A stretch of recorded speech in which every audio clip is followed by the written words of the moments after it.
नमस्कार मित्रांनो, मी Ashish Rajendra Ingale, indelible services, हंडेवाडी चौक, पुणे यांच्या माध्यमातून पुन्हा एकदा एक छोटासा व्हिडिओ घेऊन तुमच्या भेटीस आलेलो आहे।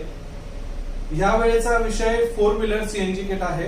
4 व्हीलर मध्ये लोकांच्या बऱ्याच इन्क्वायरी येतात, त्यामध्ये बरेच प्रश्न असतात। छोटासा व्हिडिओ, छोटी इन्फॉर्मेशन मी देणार आहे। आम्ही लोवाटो, युरोप गॅस, मिजो, ब्ल्यू गॅस, टोमॅसिटो, एचआयएल अशा बऱ्याच सीएनजी किट मध्ये डील करतो। तर त्यामध्ये नेमके कुठले पार्ट असतात, कुठले पार्ट्स कसं काम करतात याची एक छोटीशी माहिती देण्यासाठी मी हा व्हिडिओ घेऊन आलेलो आहे। सो मित्रांनो, आपण इथे बघू शकतो हा रेड्युसर आहे। रेड्युसरचं काम बेसिकली गॅस प्रेशर ऍडजस्ट करणं हेच आहे। सो रेड्युसरला प्रेशर सेट केलं जातं, त्या प्रेशरने तो गॅस पुढे घेऊन जातो। त्यानंतर गॅसचा ECU हा सर्वात महत्वाचा पार्ट आहे। सॉफ्टवेअर बेस्ड ज्याचं ऑपरेशन आहे, ज्यामध्ये सॉफ्टवेअरद्वारे सगळं काही आपण जे बघतो नॉर्मली गाडीला इंटरफेस केबल कनेक्ट करून लॅपटॉपला लावतो, तर ते ECM द्वारे सर्वच ऑपरेट होतं। तिसरा पार्ट आहे फिल्टर। या फिल्टरचं काम आहे गॅसचं फिल्ट्रेशन करणं। त्यानंतर चौथा पार्ट आहे आपला सेन्सर। सेन्सर म्हणण्यापेक्षा आमच्या लँग्वेज मध्ये याला मॅप सेन्सर असं आम्ही बेसिकली म्हणतो। हा बिलकुल जे काम मी आज करत आहे, ज्याप्रमाणे मी तुमची रिक्वायरमेंट अंडरस्टँड करणं, ते समजून घेणं, तुमची गाडी कुठली आहे, त्या गाडीला कुठलं किट सूट होईल हे तुम्हाला सजेस्ट करणं, त्याचप्रमाणे या मॅप सेन्सरचं काम आहे। हा बेसिकली वर्क करतो की measures the pressure between gas and the manifold pressure.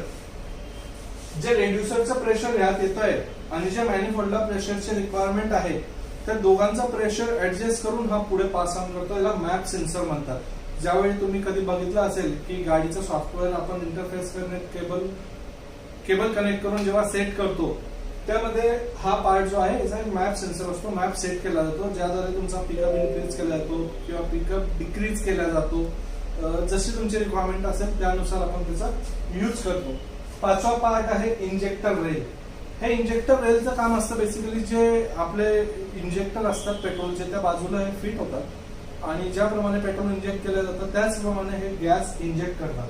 Flow सर्व काही डिपेंड असतो मॅप सेन्सर, ECM याद्वारे आपण जे काही सेट करणार त्याद्वारे त्याचा फ्लो रेग्युलराइज केला जातो। त्यानंतरचा पार्ट आहे चेंज ओव्हर स्विच। हा सगळ्यांनाच माहिती आहे, गाडीमध्ये petrol to CNG, CNG to petrol हे कन्वर्ट करण्यासाठी म्हणून हे चेंज ओव्हर स्विच असतं।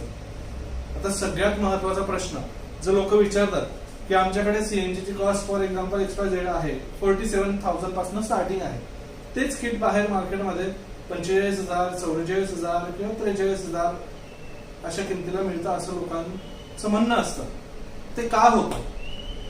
आता ज्यावेळी तुम्ही एक लीन पर्सन म्हणून, ज्या व्यक्तीला CNGतली माहिती नाहीये, ती व्यक्ती म्हणून तुम्ही CNG किट म्हणून फक्त हा पार्ट बघतात ज्यावर नाव असतं कंपनीचं मोठ्या अक्षरात। हा पार्ट पण हात लागलेला असतो, बऱ्याच वेळेस व्हिजिबल असतो। या गोष्टी तर इतक्याच असतात की ही व्हिजिबल नसते, मॅप सेन्सर व्हिजिबल नसतो, चेंज ओव्हर स्विच व्हिजिबल असतो। नेमके हे पार्ट्स किंवा यात यूज केली जाणारी पाईपलाईन ही कुठली वापरतायत हे तुम्हाला माहिती असतं। किमती कमी का असतात हे सांगण्याची मी तुम्हाला गरज नाही असं मला वाटतं, पण आम्ही सगळे पार्ट्स हे जेन्युइन आणि OEM वापरतो। OEM म्हणजे जे कंपनीकडनं आलेले असतात तेच पार्ट वापरतो। आम्ही त्यामध्ये कुठलीही गफलत करत नाही, त्यामुळे आमचे रेट हे थोडे तुम्हाला जास्त वाटतील, ते जास्त नाही आहेत। तर ऍक्च्युली जितके असायला हवे तितकेच आहेत, कारण आम्ही जेन्युइन पार्ट्स यूज करतो। तर मित्रांनो, ही झाली माहिती आमच्या इंडेलिबल सर्व्हिसेस बद्दल। तुम्हाला कुठल्याही शंका असल्यास तुम्ही माझ्याशी 9766788883 किंवा 9716168686 या नंबरवरही संपर्क साधू शकतात किंवा आम्हाला फेसबुकवर मेसेज करू शकतात। आमच्या फेसबुक पेजला लाईक करा, इंडेलिबल सर्व्हिसेस नावाने हे पेज आहे। सो तुम्हाला अशीच इन्फॉर्मेशनचे व्हिडिओ पुढेही बघायला मिळतील। धन्यवाद।